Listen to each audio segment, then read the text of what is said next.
Sahabat tani, kita kembali bertemu dengan Adi Tani Organik bersama kelompok pembudidaya tanaman organik di Sambenggolo, Kecamatan Pelosok Klaten, Kabupaten Kediri, Lestari. Nah, sahabat tani, sekarang saya ajak untuk membuat POC yang bahannya sangat sederhana, murah, dan ini hanya butuh 5 bahan pokok saja.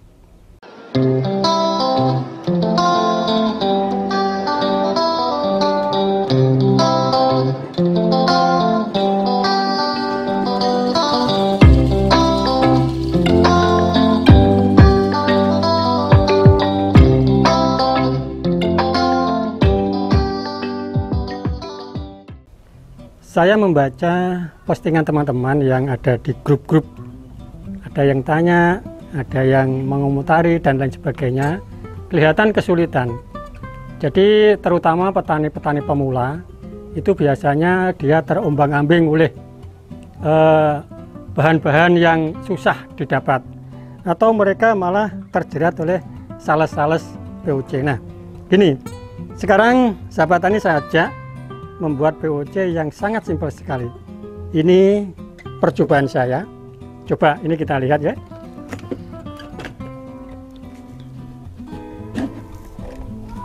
Ini baunya khas sekali. Nah, coba ya. Baunya seperti bau tape. Nah, ini tandanya bakterinya masih bekerja. Ini bahannya apa?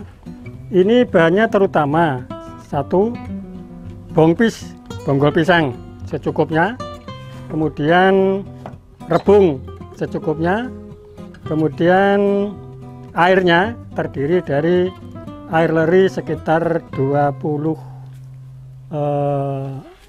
liter, terus urin sapi 20 liter, air kelapa 20 liter.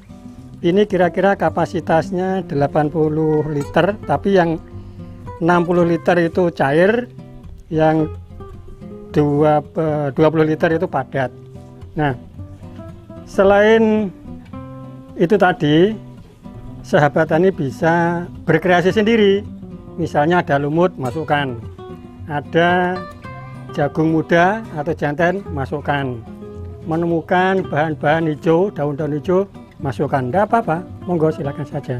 Nah, ini untuk mempercepat fermentasi. Ini biasanya kita tambahi namanya diskomposer. Itu bisa kita beli di toko-toko pertanian yang sudah ada, dari yang paling murah sekitar 20.000 per liter, mungkin ada yang 40.000, ada yang 60.000. Monggo sahabat tani bisa beli sendiri. Nah, sebenarnya di sini sudah ada bakterinya, cuma ya memang kerjanya lambat karena tentaranya itu sedikit. Hanya untuk mempercepat saja ini dibutuhkan diskomposer. Nah, sekarang kalau tidak mau beli diskomposernya, kita buat sendiri. Oke, apa saja kira-kira bahannya ini? Ini sudah saya siapkan. Jadi bahannya untuk diskomposer itu bonggol pisang atau gedebok lah, ya. Ada gedeboknya, termasuk bonggolnya ini ada. Kemudian buah-buahan kita pakai nanas segar, jangan yang busuk loh ya, yang baik segar, dan pisang. Nah, kemudian siapkan air leri 5 liter ya, air leri. Nah, kemudian biasanya ada yang pakai molase atau gula merah untuk makanan mikroba. Nah, ini saya pakai perasan tebu yang biasa diminum di pinggir jalan, es tebu. Nah, ini kita pakai sekitar setengah liter saja. Caranya gimana? Gini, semua bahan kita masukkan, oke ya. Dari pisang, ini pisang segar ya, pisang matang yang sudah segar, jadi jangan yang jangan buah busuk. Kemudian nanasnya masuk semua, ini masuk. Nah, sekarang bonggol pisangnya juga kita masukkan. Ini kapasitas 5 liter ya, secukupnya lah. Kemudian ini air tebunya.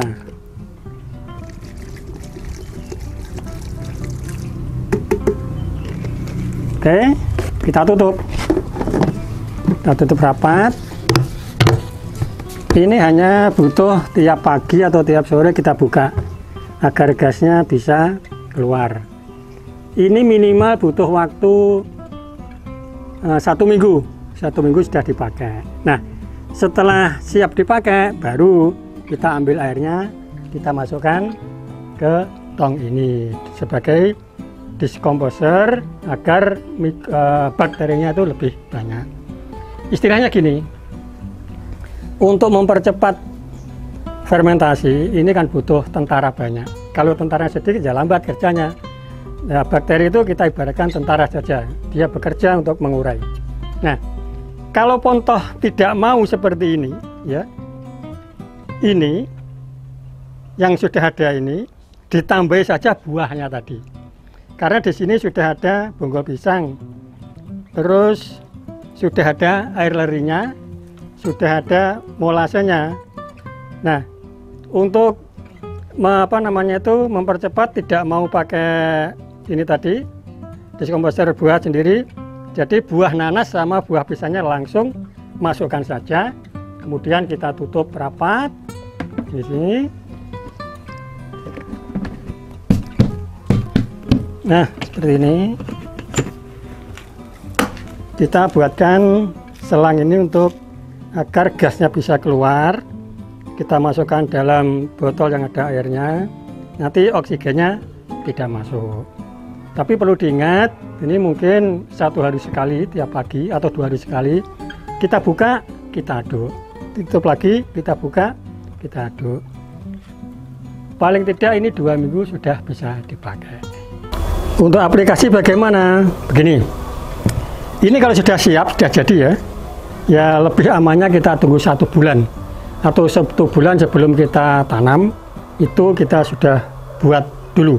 Nah, misalnya padi, ini kita buat kira-kira saja ya, karena POC itu sebenarnya nggak ada pengaruhnya. Kalaupun itu kebanyakan pun juga tidak masalah.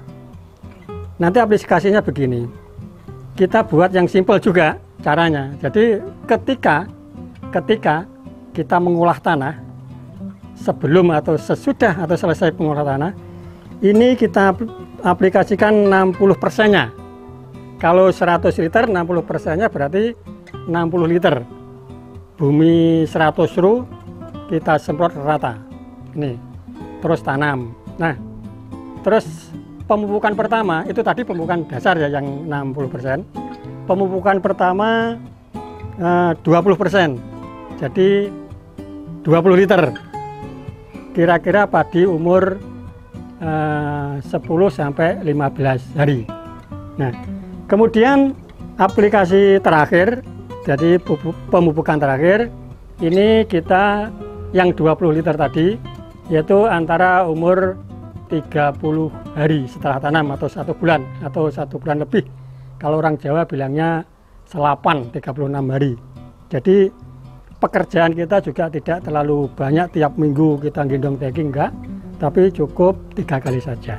Nah, setelah itu nanti tinggal kita tunggu di masa-masa pertumbuhannya, di masa-masa vegetatif. Tapi yang harus diingat teman-teman, kalau organik di masa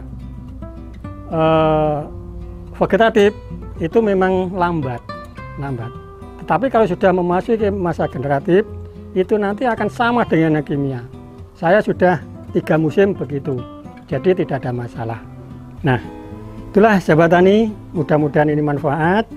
Jadi ini buat pupuk organik cair yang mudah, simpel, murah, tapi tidak kalah dengan POC yang ada di pasaran. Saya harapkan petani-petani itu, terutama petani pemula ya, kita tetap kreatif dan inovatif. Salam tani organik dari Adi Tani Organik.